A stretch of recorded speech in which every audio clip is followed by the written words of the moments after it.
Who runs the world? Women run the world. What's the biggest threat to humanity? I think technology. In 50 years, what would our world look like? A lot of our jobs going to be taken over by the robots.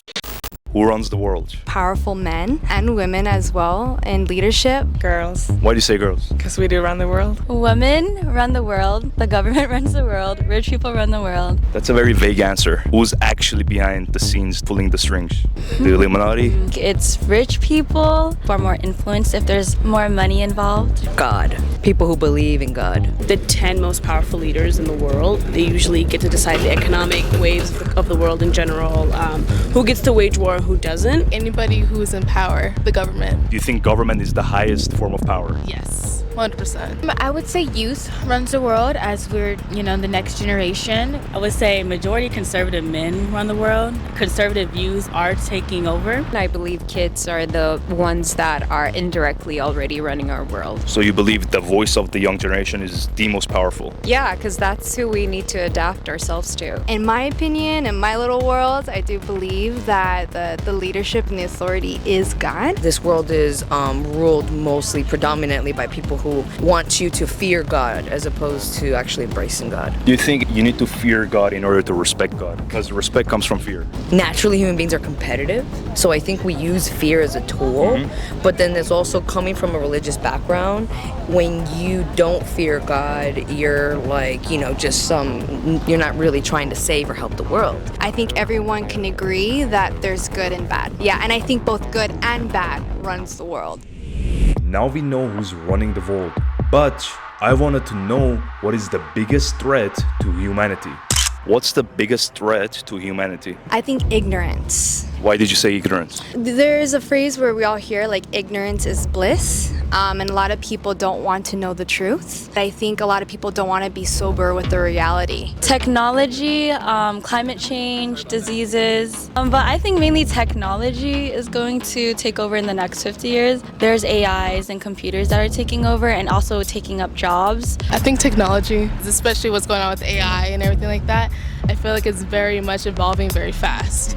So yes, I think it's technology. Either technology or also just mean people. So let's go to technology. Why technology? They're going to take over all our jobs. What are we going to do if they take all of our jobs? It's going to mainly hurt the people who have a lesser needed skills. So their skills are much more replaceable. But if you have a skill that's much more irreplaceable, then it's going to be not that impactful towards your career, That's very true. So 10% of the planet as of now, if not less, has access to the internet and the computer.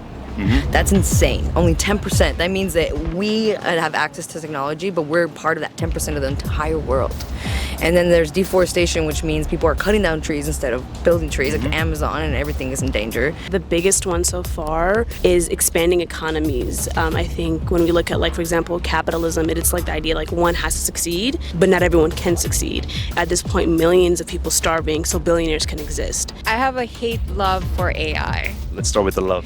Because, I see a lot of potential. However, I also see a lot of threat. So if we're able to control it, then absolutely it's gonna, take us quite far. However, it has to be in the right hands. It's idealistic for us to want everything to be equal, everyone to be living in the same conditions, having food, water. But the reality is it's not realistic. There has to be, for winners, there has to be losers. You know what I mean? So it's just part of the life. There were wars, multiple wars, thousands of wars throughout the history. There were some battles, some won, some lost. But ideally, we don't want to have any wars, but things happen. A lot of interesting answers about the biggest threats to humanity. Now that we know all these threats, I was thinking, how would our world look like in 50 years? Let's see what they say.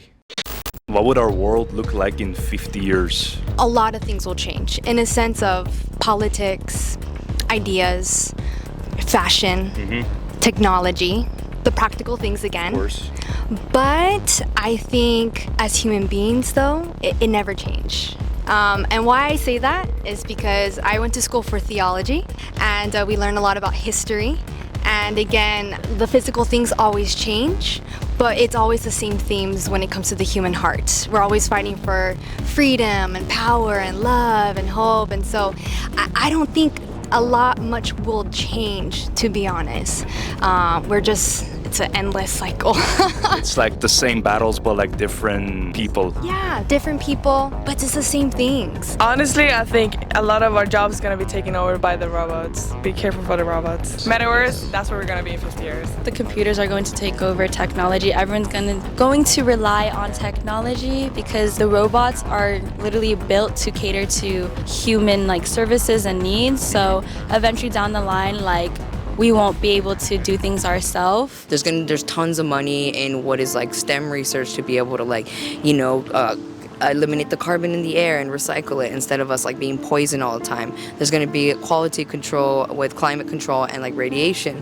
There are a lot of things going into the water. So there might be water restriction, which means that we're going to have less drinking water. So there's going to be like a lot of really amazing things that are going to break through and really like push us forward to where the planet needs to be. But then there's going to be a lot of things that need to happen. The problems that you mentioned, like climate change, deforestation, all those things, they're all bad things.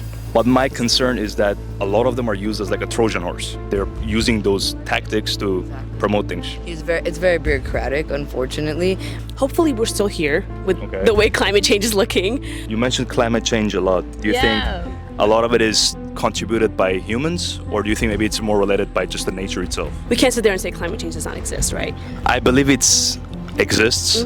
I just believe that it's cyclical. The human impact isn't as great as we think it is. If we can help not worsen the issue, why not, But again, can be cyclical. People are going to be a little bit more isolated. I feel like that kind of became a test run when COVID started happening.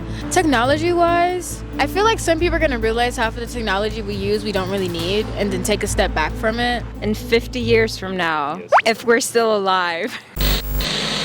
Let's just hope in 50 years we're not gonna see people having AI robot girlfriends. My name is Arin, thank you for watching, and I'll see you in the next video. Bye bye.